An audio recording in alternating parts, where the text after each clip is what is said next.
2022. Welcome back to BT. On the couch, Canadian NBA player Nik Stauskas. Kiss IPF goodbye is a great message. You've created all kinds of awareness. Thanks for being here, by the way. Thanks for having me. Lots to talk about. Tell us the ins and outs of IPF and why this is such a personal battle for you.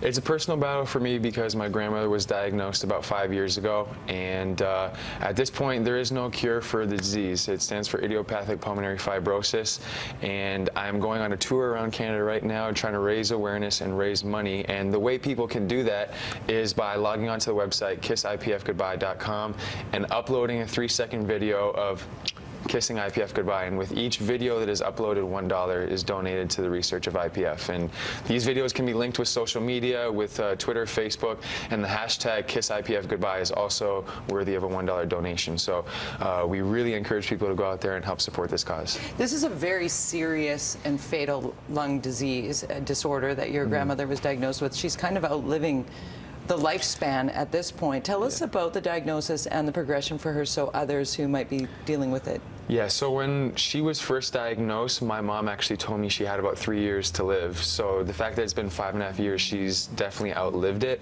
But I believe 50% of people who are diagnosed pass away within the first 3 years. So we're looking for medication, we're looking for treatments. And the problem is it's misdiagnosed a lot of time. It's not very easy to diagnose, and that's why the research is so important. There's still so much that we don't know about this disease.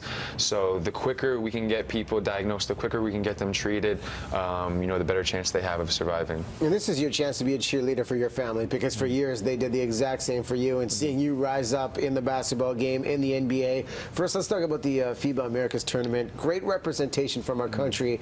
Tell us about this experience, and I know food poisoning was a big battle for you as well, but nice to see Canada represent on an international level. It was a great experience, and anytime you get a chance to represent your country playing any sport, it's an honor. And we had a very talented team out there. Unfortunately, we weren't able to qualify for the Olympics, but it was a great experience, and I wouldn't trade it for anything in the world. You get another shot though, right?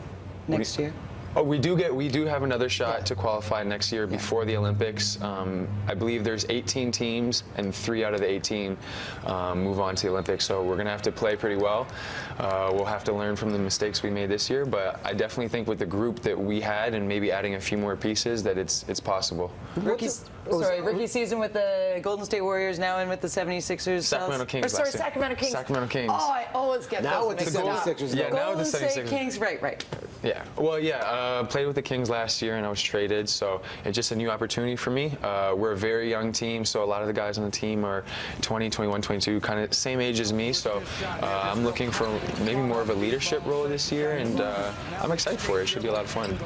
And you know, speaking of fun, obviously with this NBA journey, it's one thing. I was going to ask about Steve Nash, and we knew him as a player, but as a leader, what's the best thing he said to you and the players when you're representing Canada? Because now you see him in a coaching capacity, in a leadership capacity that we're not really known for. Well, one of the things that it's so great having Steve around the team, first of all. Just anytime you get a player who's a 2-time MVP and has such a great knowledge for the game, it's awesome having him around and hearing his ideas and what he thinks. But the one thing that Steve told us that kind of hit home for me was he's a 2-time MVP, played I think 18 years in the NBA or whatever it was, and he said to this day his best experience playing basketball was with the national team playing in the Olympics. And so for guys like me, you know, just new to the NBA, it puts you back and it makes you realize like this is a huge opportunity to represent your country. And a guy who's been on top of the world of basketball, being the MVP, still to this day, his #1 experience with basketball was with the national team. So it really made me appreciate the time that we had together this summer.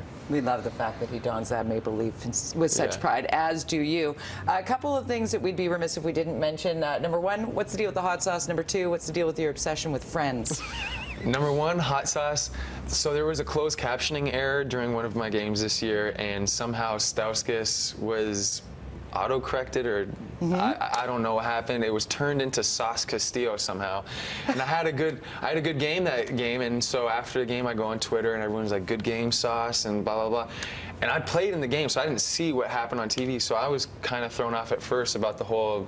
I didn't know what the nickname meant, but once they explained it to me, I embraced it, and then the fans embraced it even more, and then I got my own hot sauce out of it. So there you go, Sauce. Out of business. You're going to be forever Sauce to us. Now, Friends? And now Friends, I actually hated Friends growing up. My parents would watch it, and I just didn't get it when I was a kid. And then while I was at University in Michigan, it was always on a Nickelodeon at night. It was always on like 4 straight episodes, and I just gave it another chance, and I fell in love. Of all the characters, Ross is my guy. Ross is my guy. And I also have a huge crush on Jennifer Aniston. Even I had a huge crush. Who doesn't, buddy? Yeah. Who doesn't, man? Join the club. We both Join do. the club. Let's be real. Yeah. Let's be real. Well, listen, great cause for you to get behind. We're going to put the website details on screen. There you go, kissipfgoodbye.com. And, of course, we'll share the details on our Facebook We need to do that right now. Ready? Yeah. There you go. There you go. Hashtag. #KissIPF goodbye. Thank you so much, Nick, for being here.